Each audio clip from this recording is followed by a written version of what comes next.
Hello, my name is Antonio Batista, and this is my A-level critical reflection.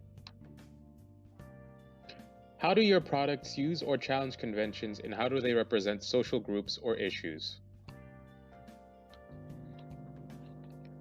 When it comes to how our products use or challenge conventions and how they represent social groups or issues, it all stemmed from a singular concept, which was the story that was created before the concept of the artist and before a song was chosen. The original concept was a story about a man who would revisit places from his past and would have flashbacks to his youth. The man would be carrying a cliche symbol of adulthood like a briefcase, and at the end of the story, he would hand it to the younger version of himself to symbolize how his youth was over and how he now would have to live the life of an adult, which his future self found miserable. This is not the story that the music video tells now, but this was the original concept for the story of the music video. The original idea did not go over too well with my original partner, and there were changes that were made to the script to make it less dark.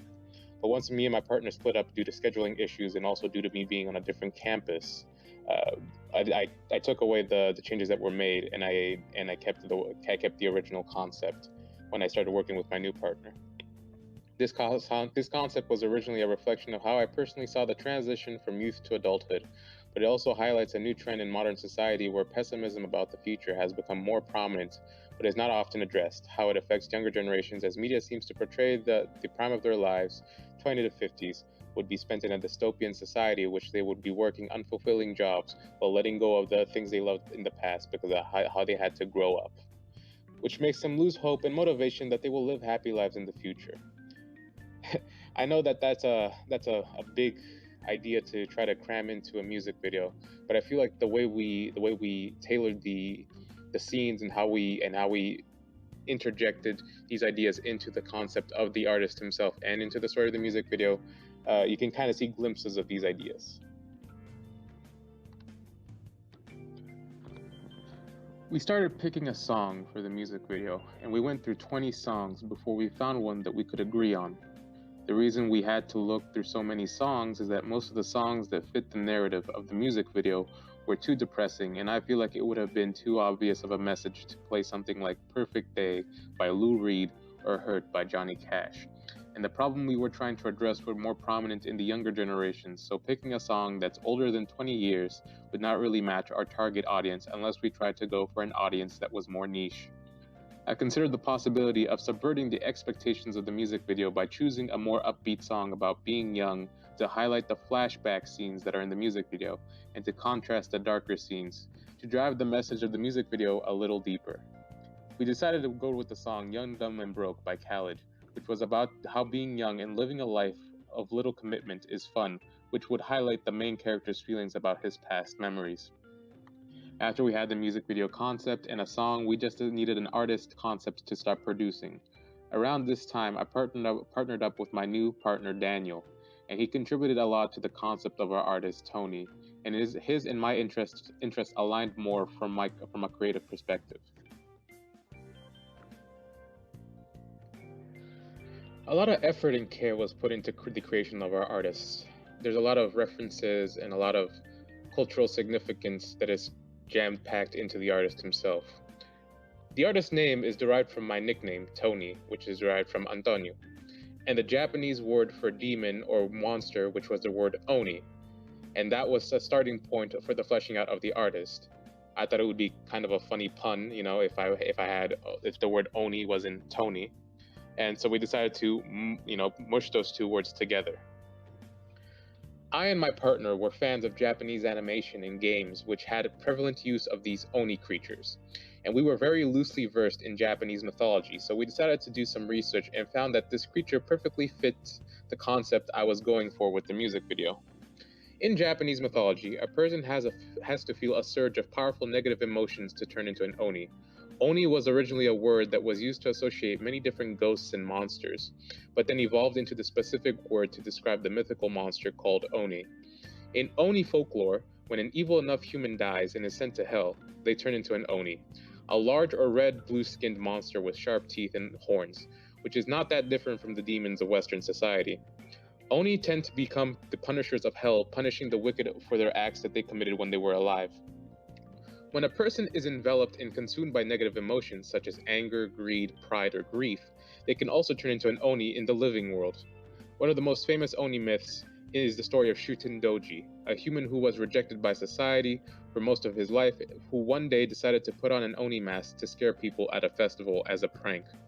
When he attempts to take off the mask, he finds out that it has become fused with his face, which caused him to run away and hide in the mountains due to his fear that people would ostracize him even more for his new appearance. The story of Shuten Doji struck a chord with me, so we decided to take the Oni concept and incorporate the parts of the Shuten Doji story into the music video, especially at the end when the main character puts on the mask as a way to show he accepted all of his negative feelings about his future and how that turns him into a bitter monster. I believe that the artist concept wasn't deep enough, so we decided to incorporate the number 0 into the artist's name, Tony, as a reference to the prominent masked DJ called Deadmau5, who used a number in his artistic name, the number 5, to represent a letter, the letter S. The 0 is also supposed to give the artist a more digital vibe, as I wanted the artist to be a mixture between the past and present with a mixture of old mythology with a new age style. The music video itself has a lot of conventions that it exploits to get a sense of nostalgia, with the characters in the music video doing many activities that are associated with the youth, like playing sports and games, doing elaborate handshakes, studying, and hiking in the woods. The music video itself holds a lot of subtle symbolism that is supposed to enhance the message of the music video. For example, how in the race scene where the main character races his two friends, he is much slower than his friends, and the scene is shot in a way to show how much he is actively lagging behind compared to the other two, as a way to represent his inability to fully outrun his past, with his friends already having moved on as they reach the finish line. In that scene, you can also see Tony walking in the opposite direction before it flashes back to the race scene, to symbolize how he keeps returning to the past. In the card game scene, where the main character is playing cards with his friends outside, the friends and the main character put their cards in the middle of the table. Both of his friends remove the card, but the main character's card still stays. His card is the Joker, or also known as the Fool. Then it cuts to the future, where it shows a faded, darker version of the card, which is supposed to represent not only that this is supposed to take place in the future, but also it's supposed to represent how Tony has become a darker, more faded version of his younger self. Near the end of the music video, a blurry figure wearing the same hoodie as Tony hands the main character the mask, which then reveals that the whole music video is an origin story for how Tony became an Oni. So basically, it's supposed to show how the taking of the mask and putting it on is supposed to show how Tony has effectively accepted his negative emotions and is now letting them control him. And that's why it then cuts to a future scene where he puts it on even though he knows that putting on the mask will turn him back into an Oni. He has accepted his negative ideas and his negative thoughts, and that is who he is now. And it's the embodiment of who he is now. The album that was created to go with the artist and the music video is called 0 Hour, which has multiple meanings, but it specifically references a time when a vital decision must be made. That is why the album cover art is a pixel art alarm clock, as a major theme in the music video is time. The songs are listed as video game levels as a reference to video games and to tie back to the digital theme of the artist Tony, which was inspired by my favorite musical group, Daft Punk, who also use a very digital, futuristic style. In the beginning of the music video, it simulates someone booting up a video game as it has a loading screen, but also plays the startup sound of the PS2 console that was created by Sony when the logo appears. And at the end of the music video, there is a TV turning off effect to drive in the video game theme even more. Each song is named after a stage of grief, as another major theme of the music video is depression. If this were a real album, the songs in the album would detail the journey of Tony as he relives his past and later on accepts who he has become. And that is why the song title of the music video is called Denial in the album, as a core concept of the music video itself is Tony's inability to let go of the past.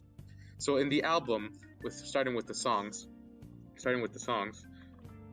all the songs in the album, the first one is called Shock, which would be level 1, and that would be about Tony realizing that things are not the same. Level 2 is called Denial, which the music video is based off of, and is basically about Tony's inability of letting go of the past. Level 3 is called Anger, and will probably be about Tony accepting, like not accepting, but being angry about what's going on. There would be then level 4, which is Bargaining, and then level 5 Depression, level 6 Testing, and then level 7 Acceptance, which are the 7 stages of grief. So in summary, the music video represents those who cannot let go of the past. The album is an allegory for depression, and the artist is a combination of the past and present, with his target audience being young adults. How do elements of your production work together to create a sense of branding? The two largest elements of the production that were used to bring together the Tony brand were the mask and the Red Zero. When we were developing the outfit for Tony, we wanted to keep the modern look, but have something that would tie to his Oni origins. So we decided to emulate the look of other masked artists such as Alan Walker, Daft Punk, and Marshmello, which was usually very plain modern clothing, with a mask that represented the artist. Alan Walker has a symbol on his mask, while Marshmello and Daft Punk have more elaborately constructed masks, like a robot and a marshmallow. We decided to go with the elaborate masks as it would make the artist stand out more compared to other artists. So we decided to go online and search for Oni masks. The traditional Oni masks weren't appealing and also were not very durable. So we decided to buy an Oni mask replica that was designed as an airsoft gun protection and only consisted of the Oni's iconic teeth. It was a beautiful mask that was black with golden teeth and matched most of the outfit ideas that we had for the character.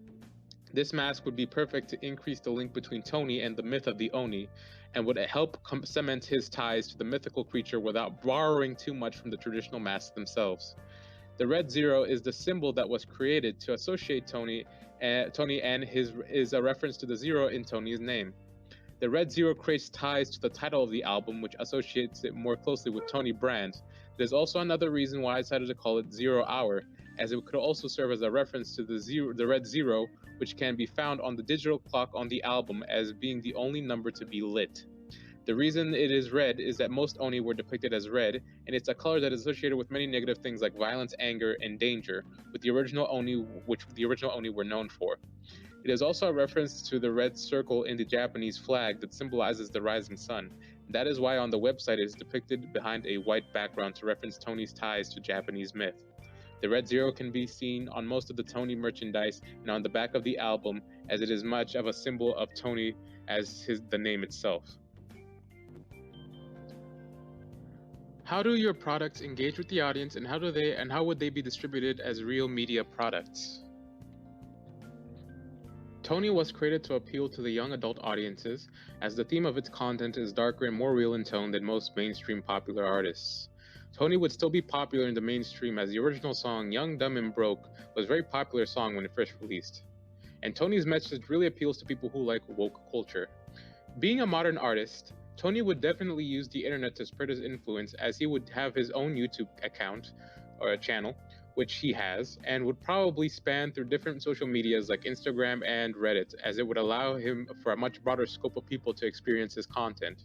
With most of his songs being produced and distributed digitally, it's likely that Tony would also distribute his products in mostly digital fashion through Spotify, Apple Store, and Apple Play Music, with the CD version also being released, as most artists release CD versions alongside its digital release, as people would buy it as a collector's item. Most of his merchandise would be sold online, as it would be easier to manage and would be available to a large variety of people than if he were to open a singular store. How did you integrate technologies, software, hardware, and online in this project? Creating a music video cannot be done on a single device and requires multiple devices, programs, and websites to create. The whole creative brainstorming and planning process requires Word and Notepad to jot down ideas. Then these ideas had to be organized on a website called Milanote, which was also the website used to create the storyboard. Then when we finished writing the script, I was lucky that my new partner had a good Nikon D3400 camera we could use to film, and later on I acquired a Samsung Galaxy camera that we used as a backup. I was uninitiated with how to film with a camera, but I was lucky that my partner was a photographer as a hobby. I had to learn how to position and move the tripod to make sure that the camera was leveled, and sometimes we had to improvise with objects to get a higher angle shot like chairs and ladders. After filming was done, I had to use various softwares to create the Digipack logo and merchandise for my artist, including some of the visuals on the website. I already had experience using InDesign, but I had to learn how to use Photoshop and Illustrator for most of my digital images. My partner was somewhat experienced with Photoshop, and I was taught by my teacher on how to use Illustrator, but I mostly had to binge watch YouTube videos on how to use the more complex features. I used freepik.com to get the templates for my Digipack, but I also used smart mockups to create some of the merchandise that I have on my website. I originally used the video editing software that came with my Windows computer, but the first draft of the music video was unsatisfactory, so I decided to use iMovies instead, which created better results as it allowed me to apply filters more easily and I could move video clips around without causing too many problems. The sound editing was easier on iMovies than on other video editing softwares, as it allowed me to cut and edit parts of the song, and I could also edit the sound and visual of individual sound of individual clips. Sound editing was not too much of a hassle, as I had experience with sound editing from editing the videos of my podcast, Tony Talks. We also used WordPress to set up the website, as it had more elaborate tools to customize the website. I also used YouTube to upload the music video itself. Thank you for listening, and this has been Antonio Batista's Critical Reflection.